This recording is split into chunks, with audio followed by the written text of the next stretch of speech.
The first thing I noticed was the crowd forming a useless circle around the collapsed man on the sidewalk. Typical New York. Dozens of people with phones out filming. Nobody actually helping. I pushed through, my nursing instincts overriding the voice in my head that said not to get involved on my day off. But 3 years working ER at Mount Sinai had trained that instinct out of me. When someone needed help, you helped. Call 911, I shouted to no one and everyone, dropping to my knees beside the man. Mid-30s, expensive suit, no visible injuries. I pressed 2 fingers to his neck, searching for a pulse. Nothing. Has anyone called an ambulance? I looked up at the circle of useless spectators. I did, a teenager offered, holding up his phone. Like 2 minutes ago. 2 minutes was too long. I positioned my hands on the man's chest, lacing my fingers, and started compressions. 30 pumps, hard and fast. Then I tilted his head back, checked his airway, and gave 2 rescue breaths. His lips were cold against mine, his chest unresponsive. I went back to compressions, counting under my breath, sweat already beading on my forehead despite the October chill. Come on, I muttered. Don't you dare die on a sidewalk. Someone in the crowd was narrating for their social media. Oh my God. She's like actually doing CPR. This is crazy. I ignored them, focused entirely on the rhythm. 30 and 2. 30 and 2. My arms burned, my back ached, but I didn't stop. Finally, after what felt like hours but was probably 3 minutes, I felt it, his chest rising on its own, a gasping breath, his body convulsing as life rushed back in. I rolled him into the recovery position as he coughed and sputtered. You're okay. You're going to be okay. Ambulance is coming. His eyes opened, dark, almost black, disoriented and confused. They focused on my face with startling intensity. You, he rasped, his voice rough. You just saved the wrong man. What? I leaned closer. Sir, you need to stay still. You had cardiac arrest. His hand shot out, gripping my wrist with surprising strength for someone who'd been dead 2 minutes ago. Run, he whispered urgently. Before they get here. Run. Before who gets here. Sir, you're confused. That's normal after... Sirens wailed in the distance, growing closer. His grip on my wrist tightened almost painfully. Please. You don't understand what you've done. His dark eyes held mine. And I saw something that made my blood run cold. Genuine fear. Run. Now. Then his eyes rolled back and he passed out again. The ambulance arrived seconds later, paramedics taking over with professional efficiency. I gave them a quick rundown. Approximate downtime, CPR administered, return of spontaneous circulation, then stepped back to let them work. You did good, one of the paramedics said, as they loaded him onto the gurney. Saved his life. I should have felt proud. Should have felt the satisfaction of a life saved. Instead, his words echoed in my head. You just saved the wrong man. What did that mean? A police officer approached, notebook out. Miss, I need to get your statement. You're the one who performed CPR? Yes, I'm a nurse. I just happened to be walking by. I gave him my information mechanically, my mind still on the man's terrified expression. Did he say anything to you? Before he lost consciousness? I hesitated. Something stopped me from repeating his words. Just confused babbling. He was disoriented. The officer nodded, making notes. We'll need to follow up. You might be called as a witness if there's an investigation into what caused his collapse. Investigation? Guy in a $5,000 suit collapses on the street in broad daylight? Could be drugs, could be foul play. We check everything. He handed me his card. Thanks for your help, Miss Chen. Most people wouldn't have stopped. After he left, I stood on the sidewalk, watching the ambulance disappear into traffic. The crowd had dispersed, the excitement over. Just another Tuesday in Manhattan. I should have gone home. Should have continued my day off. Maybe grabbed the coffee I'd been heading for when this happened. Instead, I found myself thinking about those dark eyes, that desperate grip on my wrist, the fear in his voice. You just saved the wrong man. My phone buzzed. A text from my roommate, Zara. Still on for dinner tonight? I'm making that Thai curry you love. I typed back. Definitely. Home by 6. But as I walked toward the subway, I couldn't shake the feeling that something was wrong, that I'd just stepped into something dangerous without realizing it. I was right.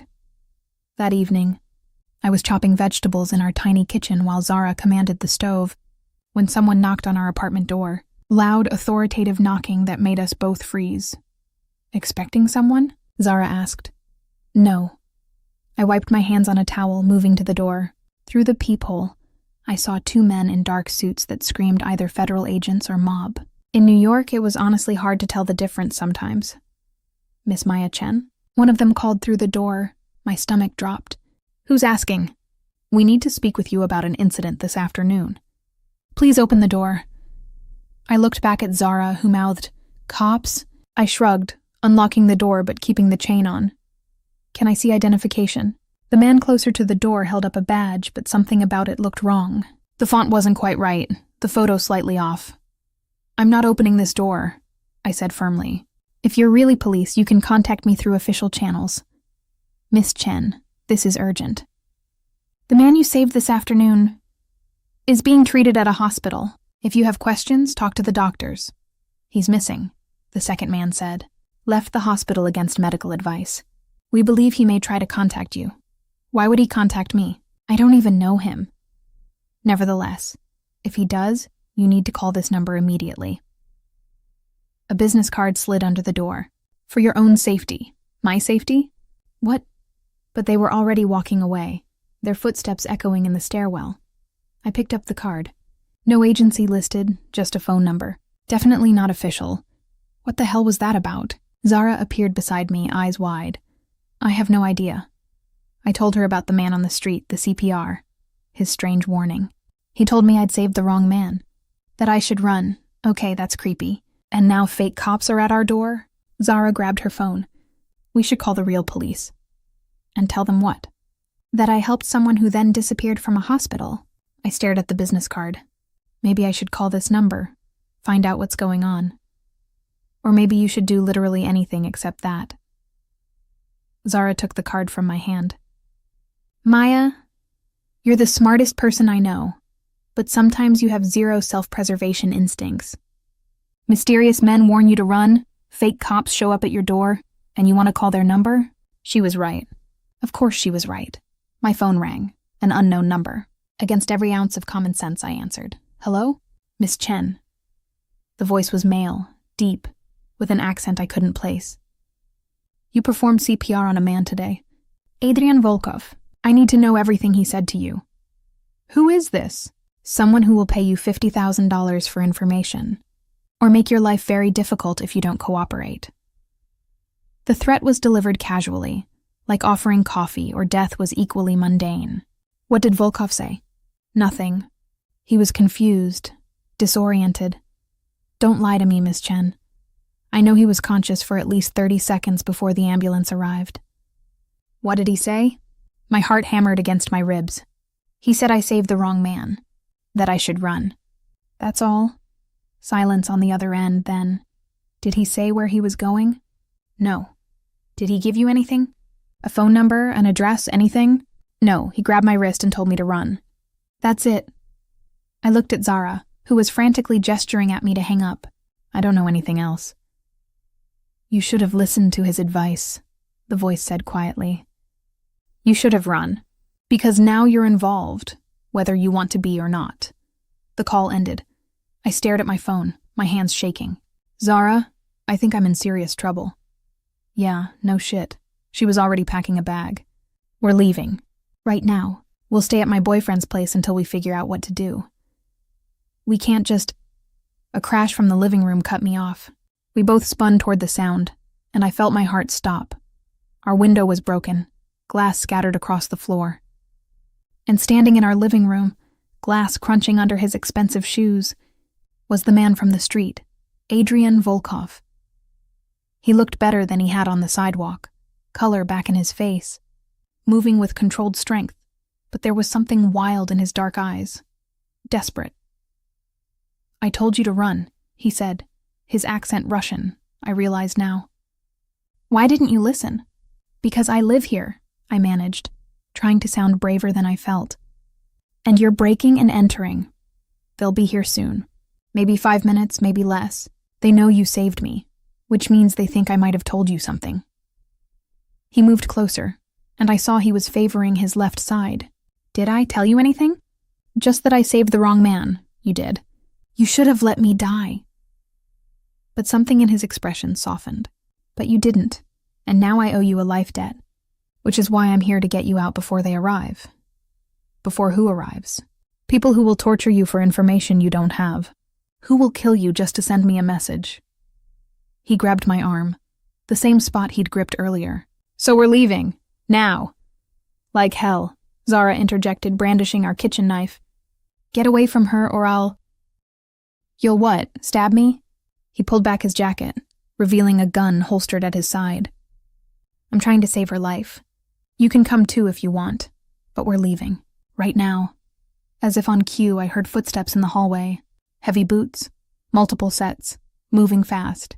Adrian's expression hardened. Out of time. Fire escape, move. He pushed me toward the window he'd broken. And every survival instinct I had screamed at me to resist, to run the other direction, to call for help.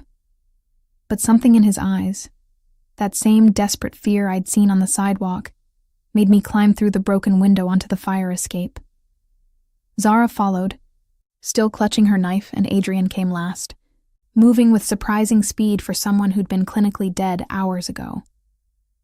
We descended 3 floors as our apartment door crashed in above us, voices shouting in what sounded like Russian. Keep moving, Adrian urged, practically lifting me down the last ladder to the alley below.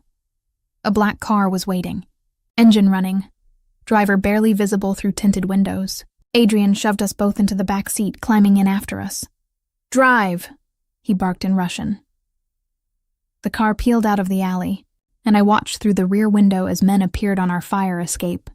Too late to catch us. What the fuck is happening? Zara demanded, still holding her knife. Adrian was on his phone, speaking rapid Russian. When he finished, he turned to us, and I saw exhaustion and pain breaking through his controlled facade. What's happening is that you saved my life today, which put a target on your back. And now you're both in danger because the organization I betrayed thinks I might have told you where I hid 50 million of their money. 50 million. Zara's voice came out as a squeak. Did you? I asked. Tell me where it is? No, but they don't know that. He pulled out his gun, checking the clip with practiced ease.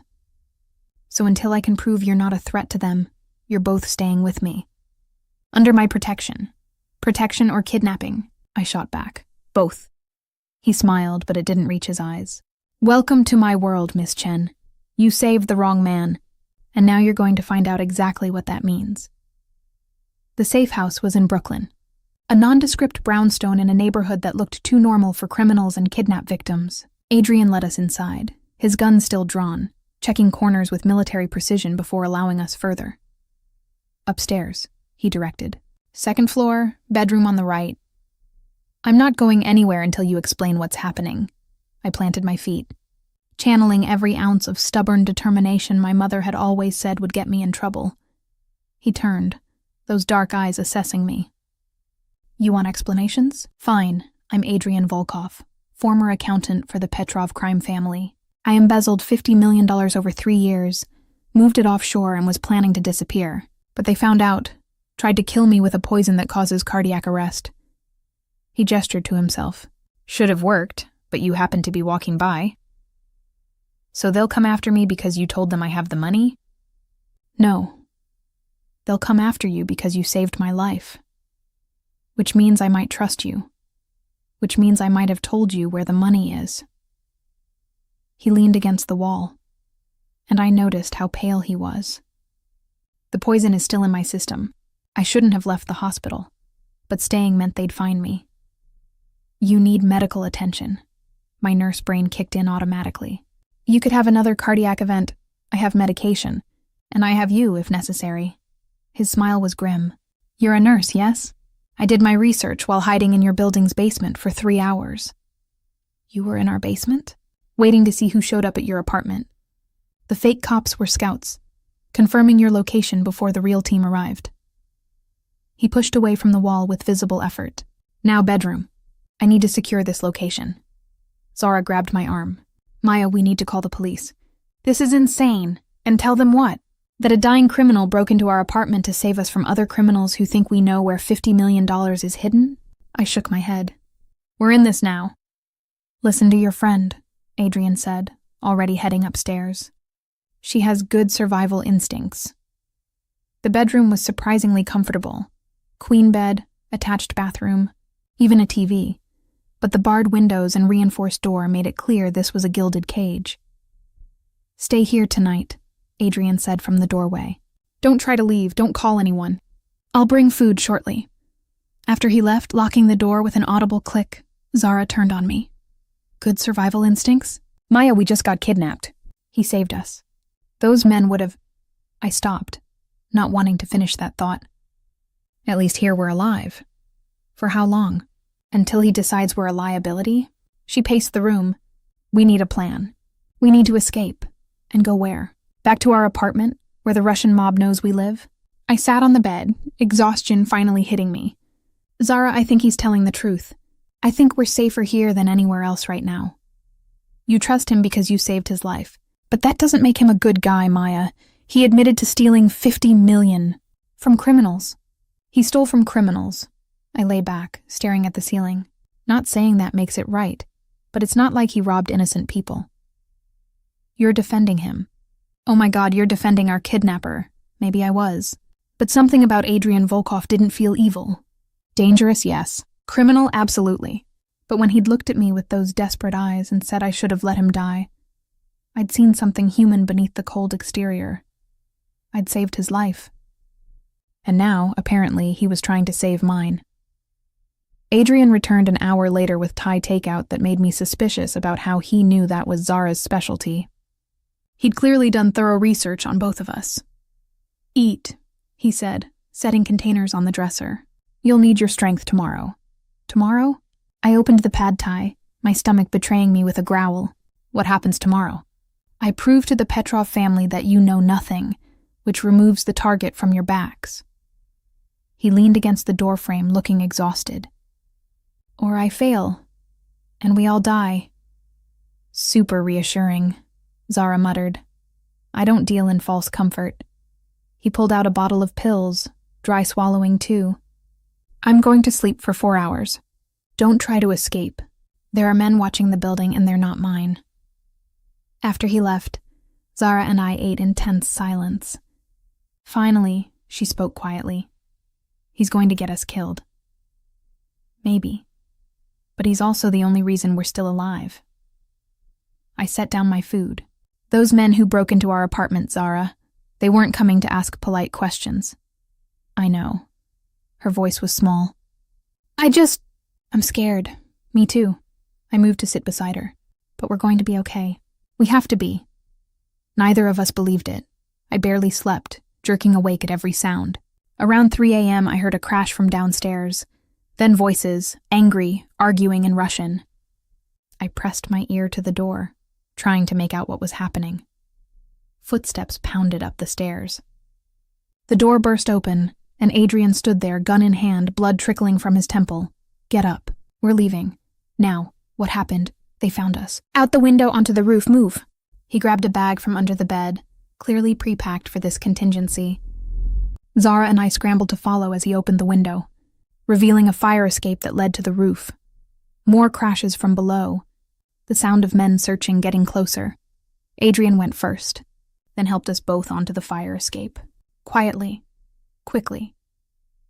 We climbed to the roof as voices filled the bedroom we'd just left. On the rooftop, Adrian led us across to the next building, then the next, putting distance between us and the safe house that was no longer safe. Finally, on the third building, he stopped. Down through here. He opened a rooftop access door that shouldn't have been unlocked. Stairwell to the street, then we run. Run where? I gasped, my lungs burning from the climb. Somewhere they won't think to look. His dark eyes met mine. Trust me, I did. God help me, I did. We emerged on a different street, the pre-dawn darkness hiding us as we hurried to another waiting car. How many did he have staged around the city? This time, he drove, taking turns seemingly at random, constantly checking mirrors. In the back seat, Zara gripped my hand so hard it hurt. "Where are we going?" I asked. "Queens. I have a place there, more secure." He glanced at me in the rearview mirror. "How are you with needles?" "I'm a nurse. Why?" "Because I need you to start an IV. The poison is progressing faster than expected." He pulled into an underground garage, the door closing behind us with finality. "And I need to stay conscious long enough to fix the situation." The Queen's safe house was better equipped. Medical supplies, communications equipment, enough food for weeks. Adrian led us to a bedroom that had clearly been set up as a medical space, complete with a hospital bed and monitoring equipment. "In the cabinet, you'll find everything you need." He sat on the bed, already rolling up his sleeve. "I need fluids, electrolytes, and there's an antidote that should counteract the remaining poison." My hands shook as I gathered supplies, but years of nursing training steadied me. I inserted the IV with practiced efficiency, hanging the fluids, checking his vitals. His pulse was weak, irregular. Blood pressure too low. He was in worse shape than he'd let on. "You should be in a hospital," I said, injecting the antidote he'd indicated. "Hospital equals death warrant." His eyes were starting to glaze. "Maya, listen carefully. In my jacket pocket, there's a phone. Encrypted. If something happens to me, if I don't wake up, call the only number programmed. Tell them where the money is." "I don't know where it is." "Yes, you do. I told you on the street." His breathing was becoming labored. Think about what I said. My exact words. I replayed the moment, his hand gripping my wrist, those desperate eyes, his raspy voice saying, "What exactly?" "You said I saved the wrong man, that I should run." "Before that. Right before." His eyes locked on mine with intense focus. "What did I say, Maya?" I closed my eyes, trying to remember through the chaos and fear. He'd opened his eyes, looked at me, and said, "You said you." My eyes flew open. "Just you." But it sounded like, "Oh my God, you?" He smiled weakly. "Offshore account, numbered. The number is you. Your birthday, social security number, nursing license number, all public information. I memorized them while researching you." "You hid $50 million in an account numbered after my personal information?" "Insurance policy. If I died, if something happened, the money would eventually find its way to you. You saved my life. You earned it." His eyes were closing. "Phone. Call if I don't wake up. Tell them the account numbers. They'll protect you. Who will protect me?" But he was unconscious, his vitals still weak but stabilizing. I adjusted the IV drip, monitoring his heart rate, falling into the familiar routine of patient care. Zara appeared with coffee. "Is he going to make it?" "I don't know. The antidote is working, but there's already been significant cardiac damage." I took the coffee gratefully. "He's been operating on adrenaline and spite for the last 12 hours. And now he's told you where the money is." She sat beside me. "Which makes you even more of a target." "I know." I pulled out the encrypted phone. One number programmed, labeled simply L. "He said to call if something happens. That they'll protect us." "They who?" "No idea. But we're about to find out." Adrian didn't wake for 6 hours. During that time, I kept his IV running, monitored his vitals, and tried not to think about the fact that I was nursing a criminal who dragged us into his dangerous world. When he finally opened his eyes, the first thing he said was, "You're still here." Where else would I be? "You're my patient." I helped him sit up slowly. "The antidote is working. Your heart rhythm is stabilizing. Lucky for me, you're competent." He accepted water gratefully. "Did you call?" "No, you're alive." I pulled out the phone anyway. "Who is Elle?" "My sister. Former Interpol agent, now private security." He took the phone, typing a message. "She's been helping me plan this for 3 years. She'll take over if I can't finish what I started." "Which is what exactly?" "Bringing down the Petrov family. The $50 million is evidence as much as theft. Every transaction tracked, documented, connected to specific crimes." He met my eyes. "I'm not just a thief, Maya. I'm a whistleblower. And you just became part of the most important case against organized crime in a decade." Adrian's sister arrived 6 hours later, appearing without warning in the Queen's safe house like a ghost materializing through walls. One moment Zara and I were watching TV, trying to pretend our lives weren't falling apart. The next, a tall woman with Adrian's dark eyes and a gun holstered at her hip stood in the doorway. "Where is he?" Her accent was softer than Adrian's, mellowed by years away from Russia. "Bedroom. Sleeping." I stood, positioning myself between her and the medical room. "He's recovering from cardiac arrest and poisoning. He needs rest."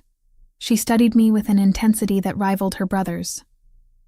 "You're the nurse. Maya Chen. You saved his life. Yes. Then I owe you my brother." "That's no small debt."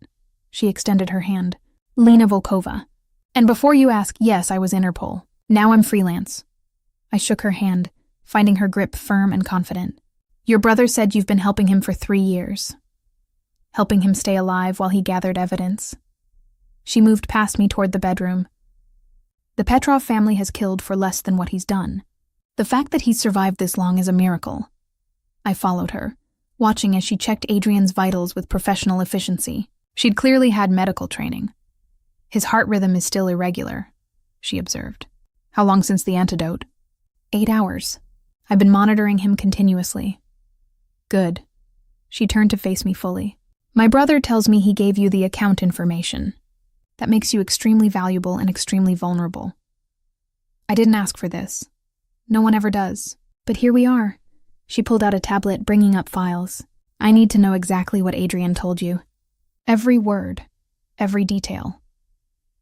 I recounted the conversation, watching her expression remain neutral as I explained the account numbers hidden in my personal information. "Clever," she murmured. "Very Adrian. He always did think 10 steps ahead." She closed the tablet. "Here's the situation. The Petrov family knows you saved him. They've put out word that anyone who brings them information about you gets $100,000. Anyone who brings them you gets $500,000. My stomach dropped. $500,000 for me? You're worth more than the money at this point. Your leverage against Adrian." She leaned against the wall. "Which is why you're staying here, under guard, until we neutralize the threat." "How do you neutralize the Russian mob?" "By giving federal prosecutors everything they need to dismantle the organization. RICO charges, money laundering, murder, human trafficking. Adrian documented it all." Her expression hardened. "But we need the financial records to make the charges stick. Which means accessing that account without the Petrovs intercepting the transfer. Can't you just give the prosecutors the information? Tell them where the money is? We need the actual files." Adrian encrypted them, hid them in the account itself. Only someone with the full account number can access them. She looked at me significantly. "Someone like you. You want me to log into a bank account with 50 million and download files that will bring down the Russian mob?" I laughed, but it came out slightly hysterical. "I'm a nurse. I treat sick people. I don't do international crime fighting. You do now, because those files are the only thing keeping you and your friend alive." Lena pulled up another screen. "Look at this. Security footage from a cafe 2 blocks from your old apartment. That's Viktor Petrov, the youngest son. And that woman he's talking to? She's asking about you." I stared at the grainy footage, watching a cold-faced man in an expensive coat receiving information about my life from a woman I'd never seen before. "They're building a profile," Lena continued. "Your routines, your friends, your family. They'll use all of it to find you, unless we move first." From the bedroom, Adrian's voice called out weakly. "Stop scaring her, Lena. She's already traumatized." His sister rolled her eyes but moved toward the medical room, me following. Adrian was sitting up, color slowly returning to his face, though he still looked like death warmed over. "You look terrible," Lena observed. "You always know how to make a man feel special." He gestured for water, which I provided. "Did you explain the situation?" "I'm explaining why Maya needs to access the account." "She doesn't." Adrian's eyes met mine. "I can do it. Once I'm recovered." "If you live that long," Lena interrupted. "Viktor Petrov has a team sweeping every hospital, clinic, and safe house in the 5 boroughs. They know you need medical care. It's only a matter of time before they find us. Then we move again. Adrian, you can barely sit up. You're not moving anywhere for at least 24 hours. She turned to me. "Which is why Maya needs to do this, tonight, before they narrow down our location. I don't know how to access offshore accounts. I don't know anything about banking, or I'll walk you through it, Lena said. Every step. You just need steady hands and nerves of steel. Well, I have one of those things. Despite the situation, Adrian smiled. You have more courage than you realize. You didn't run when I broke into your apartment. You're still here, caring for a criminal who destroyed your life. That takes strength. Or stupidity. Often the same thing. He reached for my hand, his grip weak but sincere. I never wanted you involved. But you are, and I'm sorry. When this is over, when the Petrovs are arrested and you're safe, I'll make sure you're compensated. The full $50 million is yours. I don't want your blood money. It's not blood money. It's justice money. Every dollar represents a crime documented, a victim avenged, a corrupt official exposed. His dark eyes held mine. Take it. Use it to do good in the world. Build something better from the ashes of something terrible. Before I could respond, Zara appeared in the doorway, her face pale. Maya, you need to see this. She held up her phone, showing a news alert. Manhunt underway for armed and dangerous fugitive Adrian Volkov. Associate Maya Chen, 28, also sought for questioning. My photo was there, my nursing license picture, blown up and grainy. Armed and dangerous associate. Oh my God, I breathed. They think I'm a criminal. The Petrovs have connections in the police department, Lena said grimly. They're using law enforcement to find you for them. So I'm wanted by both the mob and the police. Perfect. I sat heavily on the edge of Adrian's bed. My life is completely destroyed. Not completely, Adrian said quietly. Not if we finish this. Lena, set up the secure connection. We're doing this tonight. 2 hours later, I sat at a laptop in what Lena called the operations room, a spare bedroom filled with enough technology to launch a small satellite. She'd explained the process 3 times, but my hands still shook as I typed in the first sequence of numbers. My birthday, 09/15/1995. Enter. The screen loaded, prompting for the next sequence, my social security number. I typed it carefully, triple-checking each digit before hitting enter. Another screen. This one asked for my nursing license number, which I had to pull from memory, my mind suddenly blank with stress. Take your time, Lena coached. You've typed this number hundreds of times on hospital forms. I closed my eyes, picturing the license in my wallet, visualizing each number. Then I typed, praying I'd remembered correctly. The screen went black. Did I mess up? Then it loaded, a banking interface with numbers that made my head spin. 47, 234, 891, and 32. Account balance. I'm in, I whispered. Good.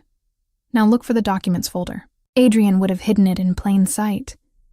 Lena leaned over my shoulder, her finger pointing to an icon labeled Medical Records. Medical records? He has a sense of humor. Open it, I clicked, and folders upon folders appeared, each labeled with dates, names, transaction details, years of evidence, meticulously documented. Start the download, Lena instructed, inserting an encrypted drive.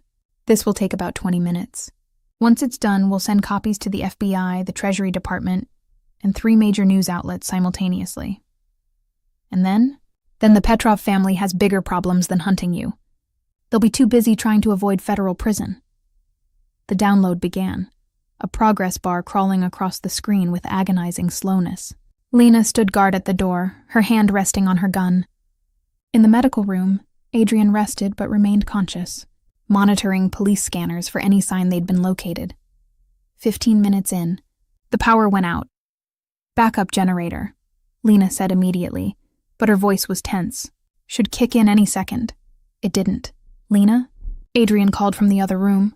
We're fine. Just a power issue. But her expression said otherwise. She moved to the window, peering through the blinds. 3 cars just pulled up. Black SUVs. How did they find us? I asked, though I already knew the answer. They'd been tracking us somehow, waiting for us to access the account so they could trace the connection. Maya, grab the laptop. Zara, with me. Lena was already in motion, pulling weapons from hidden compartments. Adrian, can you move? I can move. He appeared in the doorway, looking steadier than he had hours ago, but still pale. He'd found a gun somewhere, held it with the ease of someone who knew how to use it. The download is only at 87%, I said, watching the progress bar freeze without power. If we leave now, if we stay, we die.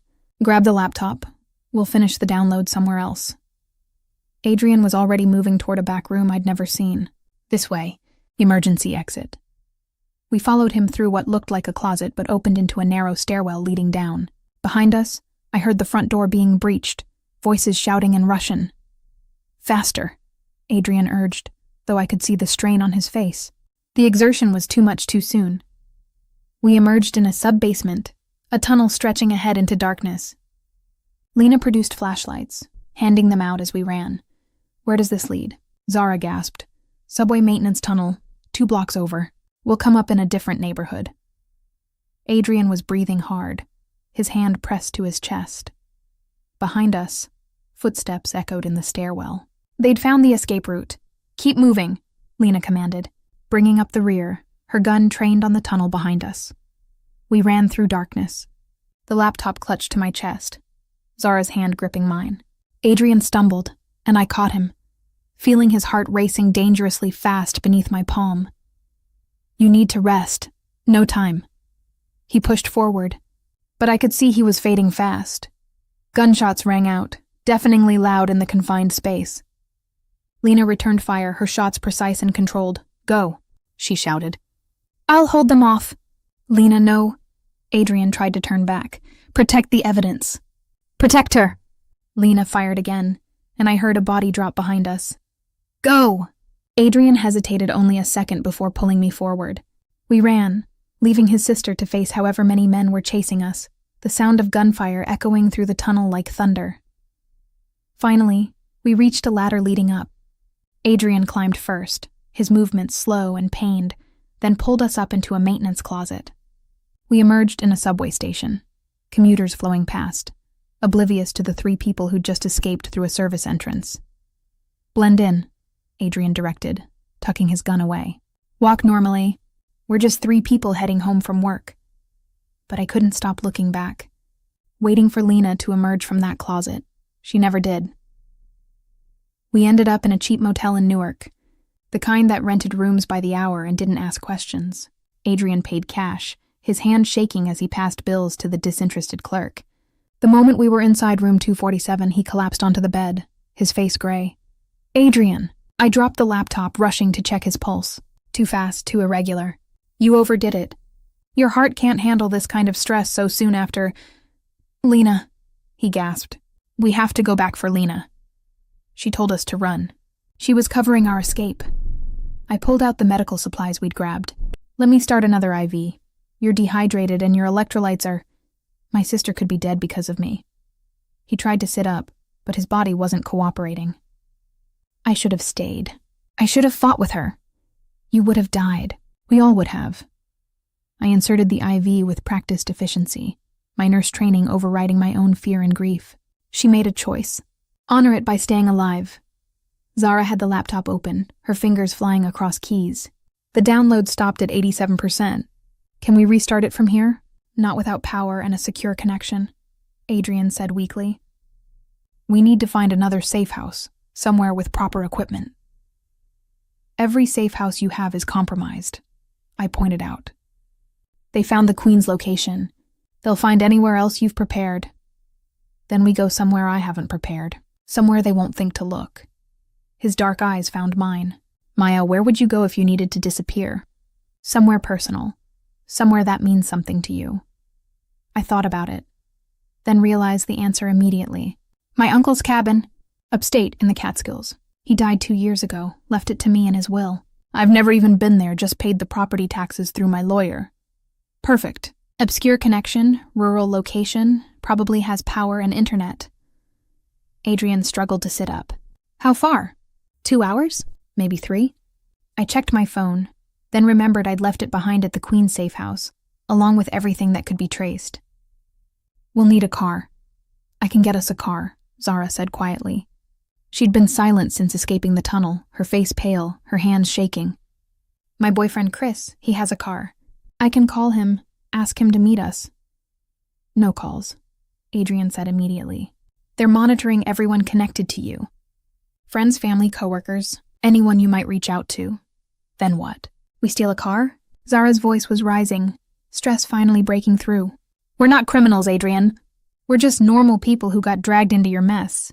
I know. His voice was soft, genuinely regretful. I know, and I'm sorry. If I could undo it. If I could have died on that sidewalk and left you both safe. But you didn't die, I interrupted. And we're here and we need to deal with reality. So how do we get a car without getting caught? Adrian was quiet for a moment, then... We rent one. Different name, different location. I have identification that's clean, cards that aren't traced to my real identity. More fake IDs?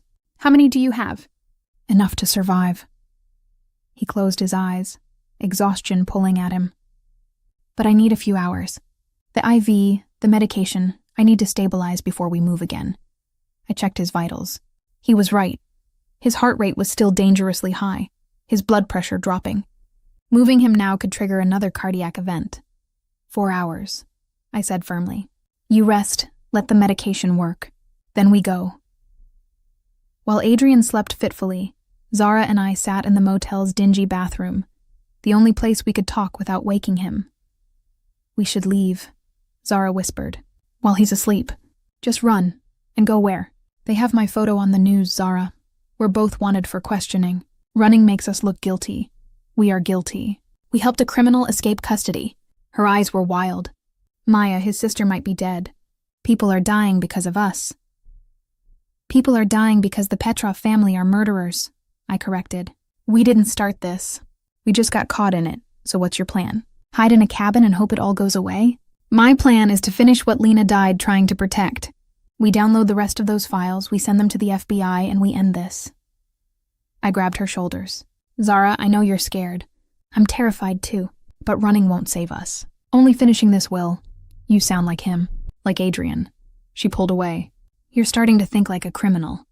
Maybe I was. But I was also thinking like a survivor. 3 hours later, Adrian's vitals had stabilized enough to risk moving. He looked better.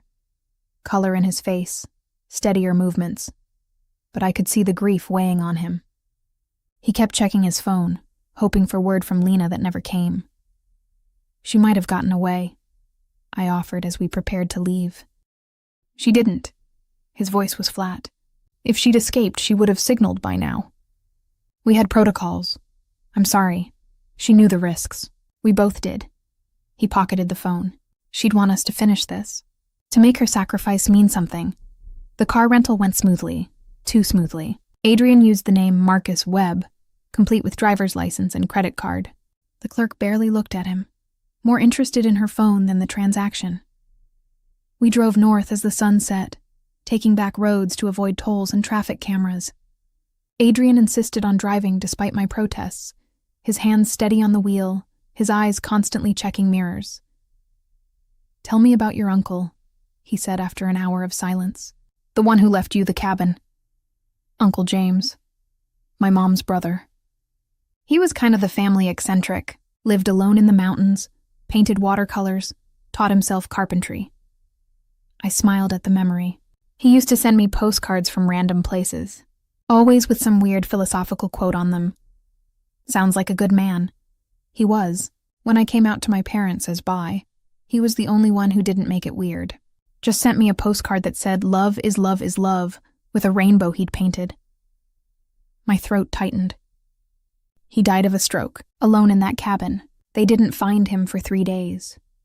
And you inherited it but never visited? Couldn't face it. Kept meaning to, but work was always too busy. And then David happened and... I trailed off. I guess I was afraid of seeing the place he loved empty. Maybe it won't feel empty, Adrian said quietly. Maybe it will feel like he's still there, in the walls and the trees, waiting to meet you finally.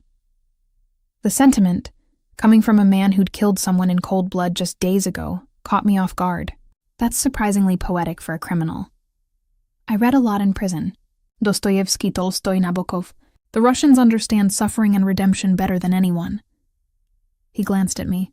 You think I'm just a criminal, a bad man who corrupted 2 innocent women? I think you're complicated. That's generous. A pause. For what it's worth, I didn't start out planning to become this. I was just an accountant who noticed discrepancies, money disappearing, bodies piling up, and no one doing anything because the Petrovs own half the police department. His hands tightened on the wheel. I tried going through proper channels. I reported what I found.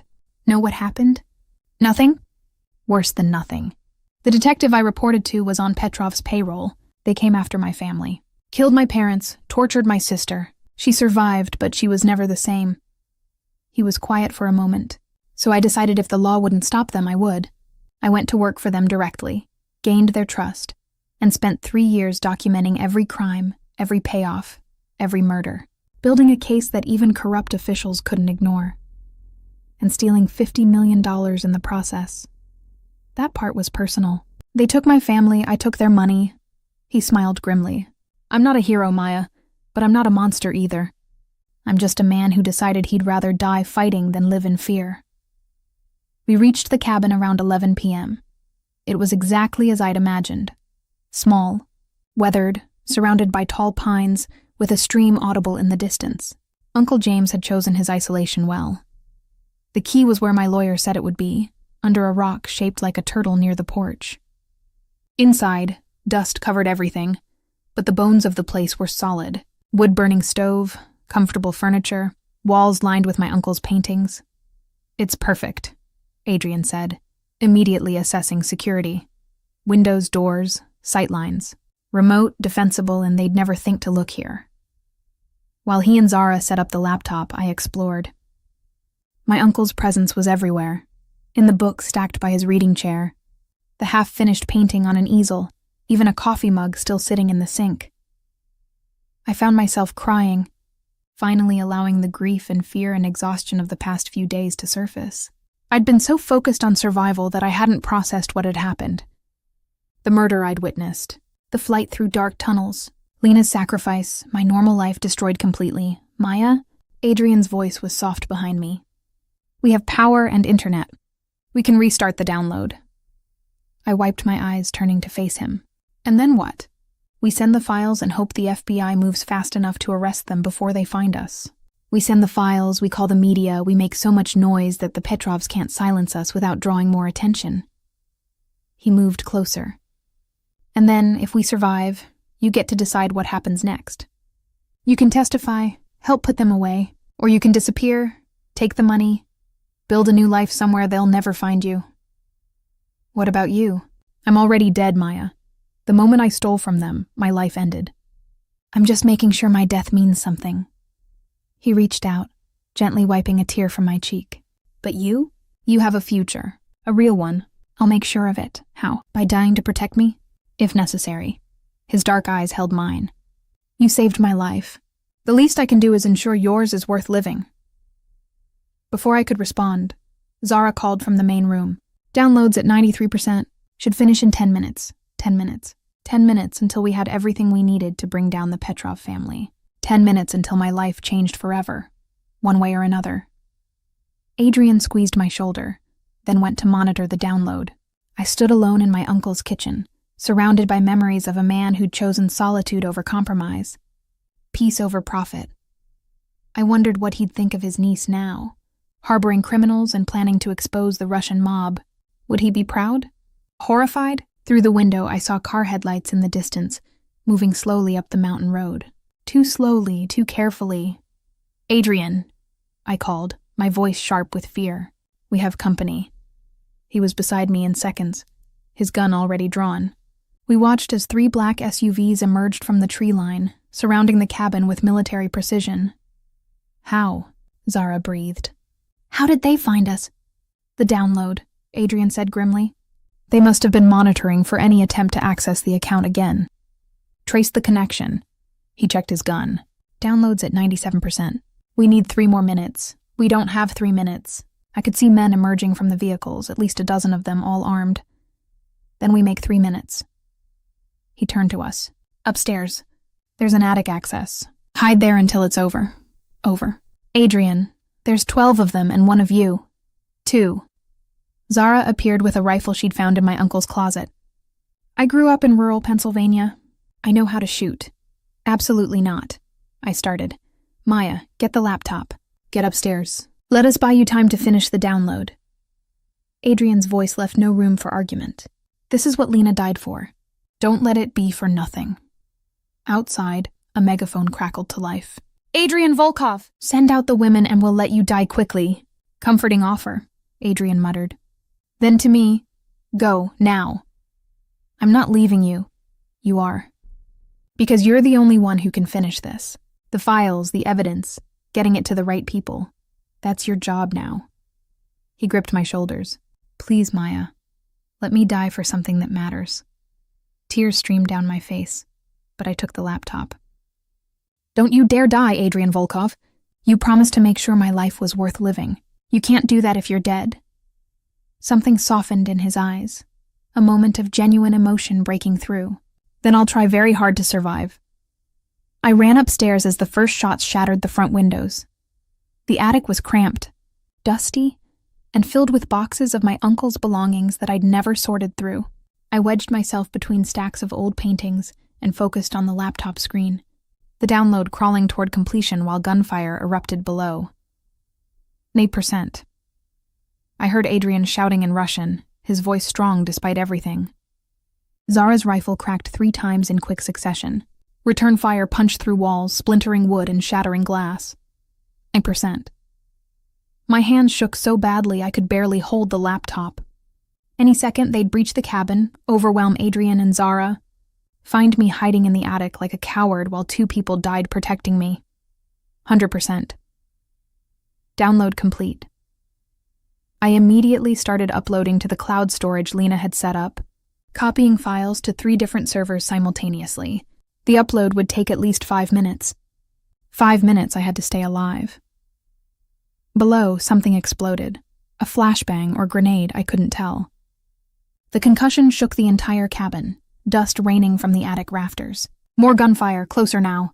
They were inside, Adrian's voice hoarse. Upstairs! Don't let her. A grunt of pain, a body hitting the floor. Oh God. Adrian. I clutched the laptop, watching the upload bar inch forward with agonizing slowness. 23%. I needed to survive 3 more minutes. Just 3 more minutes. Footsteps pounded on the stairs below. Men speaking Russian, coordinating their search. They'd find the attic access any second. The laptop screen showed 47% uploaded. Not enough. Not nearly enough. I looked around desperately for somewhere to hide the laptop, somewhere they wouldn't immediately find it. My eyes landed on my uncle's painting supplies, stored in a wooden crate. Quickly, I buried the laptop under paint-stained tarps, propping one of Uncle's unfinished canvases in front of it. From a distance, it would look like random storage, nothing important. The attic door creaked open below.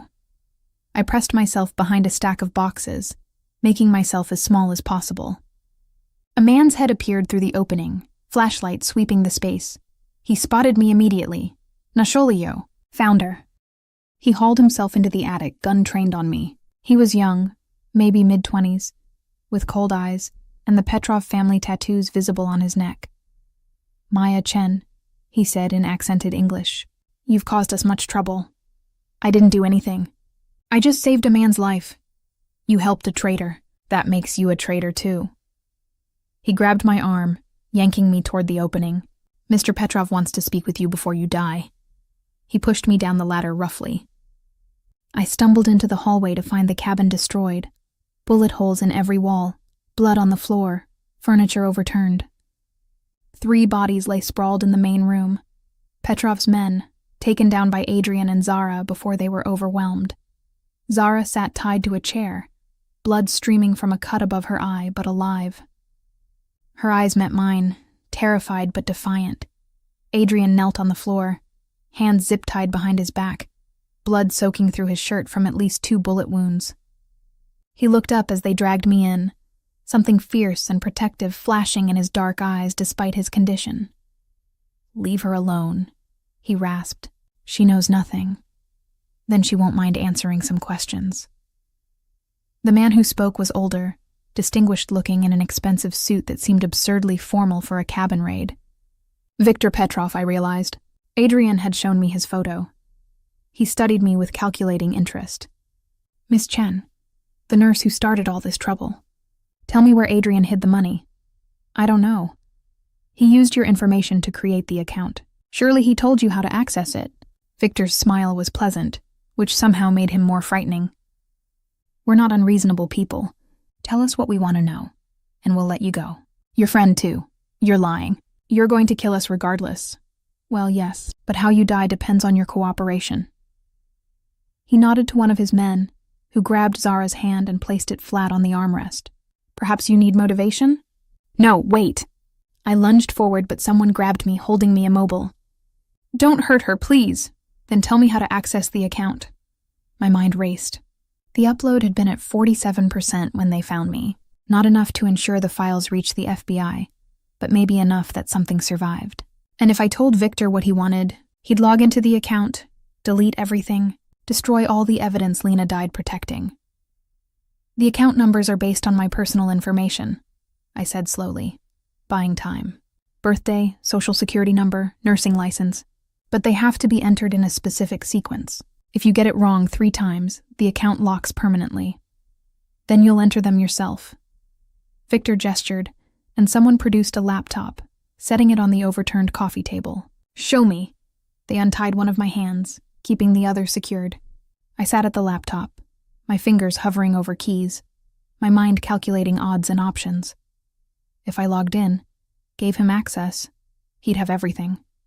But if I deliberately entered it wrong, locked the account, the evidence would be inaccessible to everyone, including the FBI. Unless the upload had finished. Unless enough files had reached the servers before they found me, I had to believe they had. Had to trust that those 3 extra minutes Adrian and Zara had bought me were enough. I typed in the first sequence. My birthday, but wrong, transposing 2 numbers. The screen flashed red. Incorrect. 2 attempts remaining. Victor's expression hardened. That was a mistake. I'm nervous. You're pointing guns at me. I let my voice shake, which wasn't difficult. Let me try again. You have 1 more mistake before I start removing your friend's fingers. Choose carefully. I typed again, this time entering my actual birthday, but using the wrong social security number for the second sequence. Red screen. Incorrect. 1 attempt remaining. Last chance, Miss Chen. Victor's hand rested on Zara's shoulder, and she whimpered, tears streaming down her face. I looked at Adrian. He was watching me intently, and I saw understanding in his eyes. He knew what I was doing, knew I was about to lock the account permanently, gambling everything on an upload that might not have finished. He gave the smallest nod. Do it. I typed in completely random numbers for the final sequence. Account locked. Contact administrator to reset access. For a moment, Victor just stared at the screen. Then he moved with shocking speed, his fist connecting with my face hard enough to knock me from the chair. Pain exploded through my jaw, blood filling my mouth.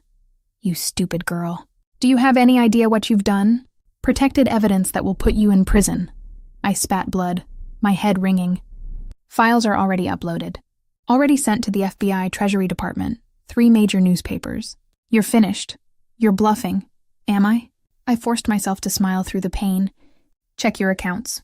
Your shell corporations. Everything Adrian documented is in federal hands by now. You came here for nothing. Victor's face went white, then red with rage. He grabbed his phone, barking orders in Russian. One of his men rushed to a laptop, typing frantically. Minutes passed. Victor's expression grew darker with each passing second. Sir, his tech person said quietly, the files have been sent.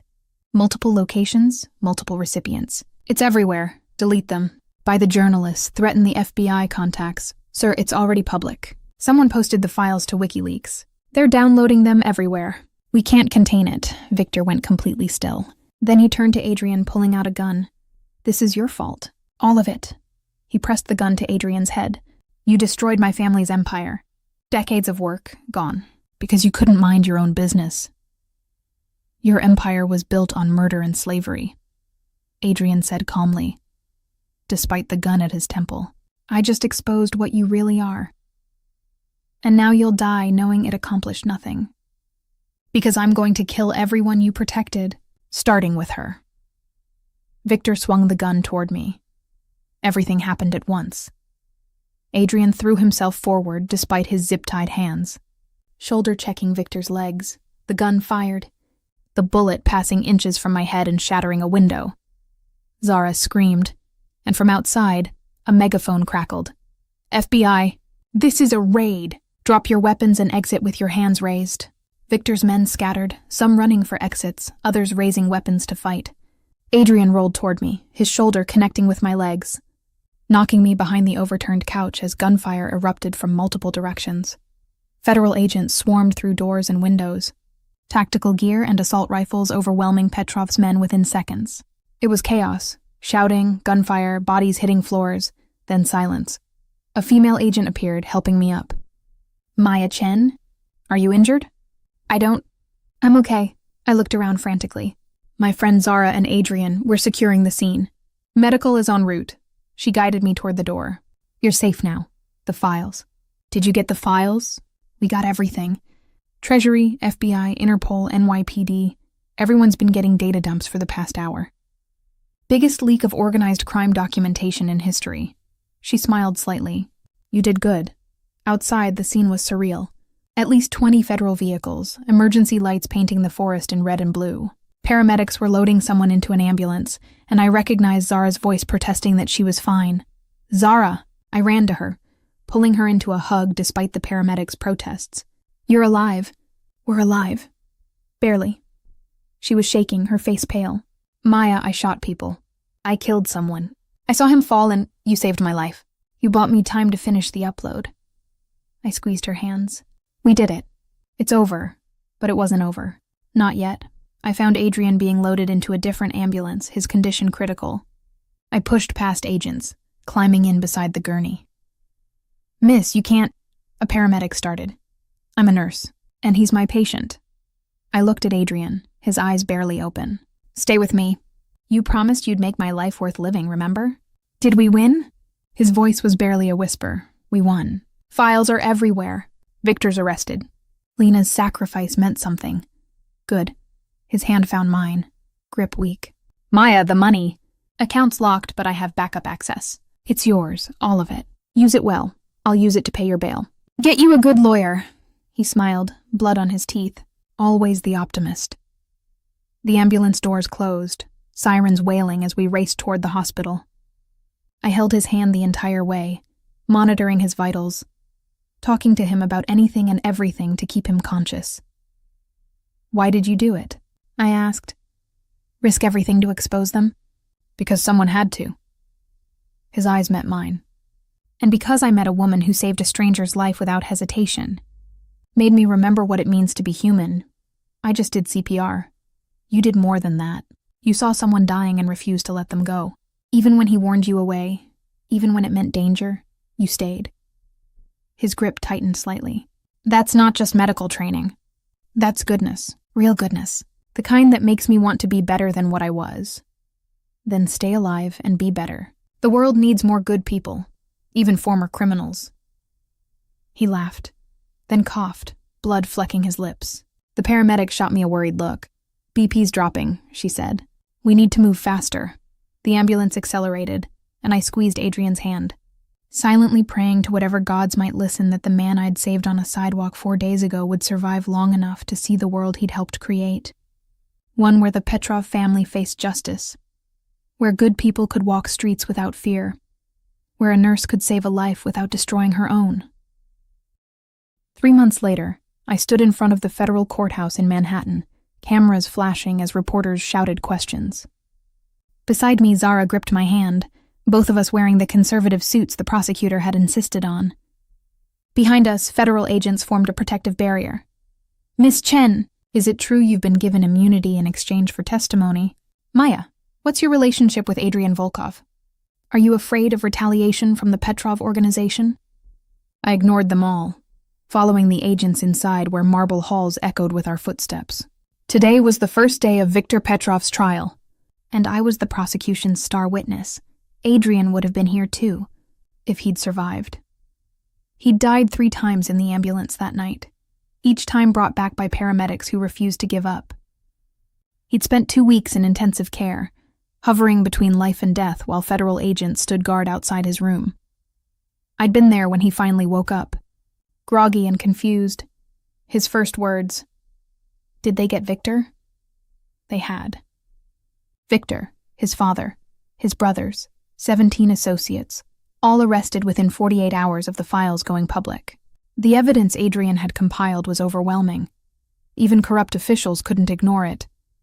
Adrian had spent another month recovering before being transferred to a federal facility. Not a prison exactly, but not freedom either. He was a cooperating witness. His fate depended on how useful his testimony proved to be. I hadn't seen him since the transfer. The prosecutor said contact between witnesses could compromise the case. But he'd sent one message through his lawyer, a bank account number and a note that said simply, "Use it well. The $50 million. Somehow, despite the locked account and federal seizure of Petrov assets, Adrian had ensured the money found its way to me. His final insurance policy, executed from behind bars. The prosecutor, a sharp woman named Catherine Rodriguez, met us in a conference room. "You both ready? It's going to be intense in there. Defense will try to paint you as accomplices, willing participants in Adrian's schemes. Let them try," Zara said firmly. She'd changed in 3 months, harder, more focused. The woman who'd been terrified in the cabin had been replaced by someone who'd stared down death and refused to blink. "We're telling the truth. That's all that matters." "The truth is, you helped a fugitive evade capture," Rodriguez countered. "I've built a narrative that explains your actions as victims under duress, but you need to maintain that narrative. No sympathy for Adrian Volkov. No suggesting his cause was just. He's a criminal who endangered civilians. Understand?" I understood, but I didn't agree. The courtroom was packed. Media, victims' families, curious onlookers drawn to the trial of the decade. Viktor Petrov sat at the defense table in an expensive suit, looking more like a CEO than a mob boss. His eyes found mine, cold and promising violence. I didn't look away.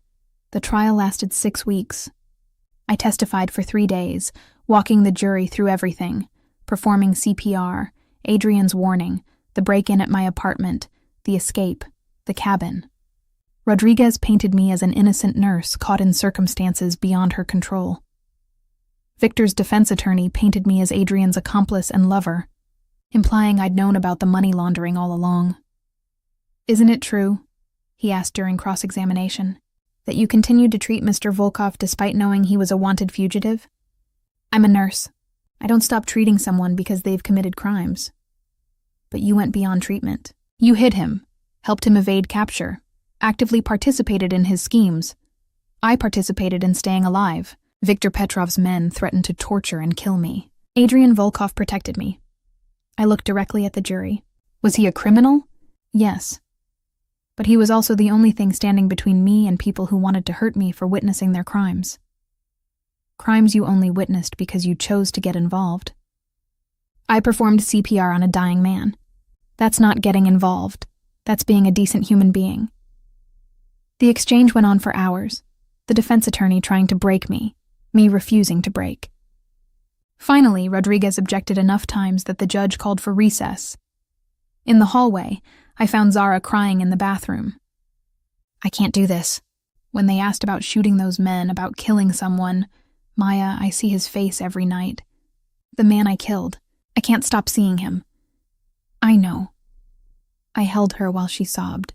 "But you protected me. You saved my life. That man was trying to kill us. Does that make it okay? Does it? No, it never makes it okay. But it makes it necessary." I pulled back to look at her. "Zara, you're the strongest person I know.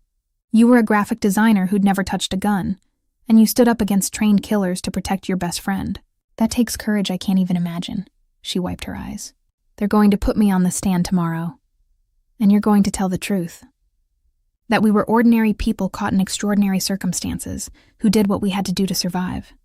She did. Her testimony was raw, honest, breaking down multiple times as she described the fear, the violence, the impossible choices we'd faced. The jury was riveted. Victor's defense tried to discredit her, to paint her as a willing participant. But Zara's genuine trauma was impossible to fake. By the time she stepped down, even Victor's lawyer looked uncomfortable. Then came Adrian's testimony, delivered via video link from his secure facility. I hadn't seen him in 3 months, and the change shocked me. He'd lost weight, his face more angular, shadows under his dark eyes. But he was alive, healing. He walked the jury through his 3 years of documentation, explaining each file, each transaction, each crime in meticulous detail. His testimony lasted a week, the defense unable to shake his credibility because every claim was backed by documented evidence. When Rodriguez asked why he'd risked everything to expose the Petrovs, Adrian's answer was simple: because someone had to, and because I met people worth protecting. People who reminded me that not everyone in this world is corrupt. Some people still believe in doing the right thing, even when it costs them everything. His eyes found mine through the video screen, and I felt the weight of his words. He was talking about me, about saving his life, about refusing to abandon him even when it would have been safer. The verdict came down on a Friday afternoon. Guilty on all counts. Viktor Petrov and his associates would spend the rest of their lives in federal prison. The organization their family had built over 3 generations was dismantled, their assets seized, their network destroyed. We'd won. Outside the courthouse, reporters swarmed again. This time, I stopped to make a statement. 3 months ago, I performed CPR on a stranger having cardiac arrest. That decision changed my life in ways I never could have imagined. I witnessed crimes, faced danger, and learned that the world is far more complicated than good guys and bad guys. I took a breath. Adrian Volkov is a criminal. He stole money, broke laws, and put people at risk. But he also exposed an organization responsible for countless deaths, for trafficking, for corruption that reached the highest levels of power. He's not a hero, but he's not a monster either. He's a complicated man who made complicated choices in an impossible situation. So you're defending him? A reporter called out. I'm saying the world isn't black and white. Adrian saved my life. I saved his. And together, we helped bring down people who were truly evil. That has to count for something, later. At the apartment Zara and I had rented in Queens, paid for with a small fraction of the $50 million. Because I'd decided to accept it after all, I finally allowed myself to process everything that had happened. We'd survived. Against all odds, despite impossible circumstances, we'd survived. Zara was seeing a therapist for PTSD, working through the trauma of that night in the cabin. She'd quit her graphic design job and was studying criminal justice, talking about becoming a victim's advocate. If we went through this, she'd said, imagine how many other people get caught in these situations with no support, no resources, no one believing them. I want to help them. I was still nursing, though I'd transferred to a different hospital where my face wasn't instantly recognized. The notoriety had been overwhelming at first, but it was fading. In a few months, I'd be just another ER nurse again, except I had $50 million and the memory of a man who'd trusted me with his entire life's work. I'd put most of the money into a foundation, supporting witness protection, victim services, and programs to help people escape human trafficking. Adrian's blood money transformed into something that actually helped people. The rest I'd kept for myself and Zara. Enough that neither of us would have to worry about rent or student loans or any of the financial stress that had defined our lives before. 6 months after the trial, I received a letter. Prison mail, forwarded through multiple channels for security. Adrian's handwriting, precise and controlled. Maya, by now you've heard I'm being transferred to a minimum security facility in Oregon. Part of my plea deal. Full cooperation in exchange for reduced sentencing and eventual parole eligibility. I'll serve 10 years, maybe 8 with good behavior. I've been told you use the money to start a foundation, that you're helping people who've been caught in situations like ours. I can't tell you what that means to me, that something good came from all the darkness. You asked me once why I did it, why I risked everything to expose the Petrovs. The truth is, I did it for revenge at first. They killed my family. I wanted to kill their empire. But somewhere along the way, it became about more than that. It became about you. The woman who saved a stranger without hesitation, who chose courage over safety, who protected others even when it endangered herself. You reminded me that goodness exists, that not everyone is corrupt or corrupted. I'm writing to say thank you. For saving my life, yes, but more than that, for saving my soul, for showing me that redemption is possible, that one person can make a difference, and to tell you that when I get out, if I get out, I'd like to help with your foundation. If you'll have me, a criminal trying to make amends, working alongside the woman who taught him what it means to be human. Think about it. You have 8 years to decide. Yours in gratitude, Adrian. I read the letter 3 times, tears streaming down my face. Then I sat down and wrote back, Adrian, 8 years is a long time. A lot will change. I'll change. You'll change. The world will change. But some things won't. I'll still be a nurse, still trying to help people who need it, still believing that everyone deserves a chance at redemption, even criminals who've made terrible choices. When you get out, come find me. We'll talk about the foundation, about the future, about what comes next. I can't promise anything more than that. But I can promise I'll listen. You saved my life too, you know. Not just from the Petrovs, but from a life lived small and scared. You showed me I was braver than I thought, stronger than I believed, capable of more than I imagined. We saved each other. And maybe that's what redemption really is. 2 broken people helping each other become whole. See you in 8 years. Maya, I mailed the letter through the same secure channels, then went to work. There were patients to treat, people to help, a life to live. I'd performed CPR on a stranger on a street, and he'd whispered that I'd saved the wrong man. But he'd been wrong. I'd saved exactly the right man. The one who'd expose corruption, protect the innocent, and remind me that heroes and villains aren't as different as we'd like to believe. We're all just people, making the best choices we can with the information we have. Some of those choices are good, some are terrible, but they're all human. And maybe, just maybe, that's enough. 8 years later, on a crisp October morning, I was opening the doors to the Maya Chen Foundation's new headquarters when a familiar voice spoke behind me. Hello, Maya. I turned, and there he was, Adrian Volkov, older, grayer, but with the same dark eyes that had looked at me on a sidewalk and changed both our lives forever. You're early, I said, my heart racing. Parole isn't for another month. Good behavior. And a very convincing argument from my parole officer about my rehabilitation potential. He smiled, and it reached his eyes this time. I kept my promise. I'm here to help. If you'll have me, I looked at him, ex-criminal, whistleblower, the man who'd saved my life by destroying his own. The man I'd saved right back. Welcome to the team, I said, extending my hand. He took it, his grip warm and sure. Thank you for giving me a second chance. Thank you for earning it. We walked into the building together, ready to help others find their own second chances. 2 people who'd been brought together by a moment of crisis, separated by consequence, reunited by choice. I'd performed CPR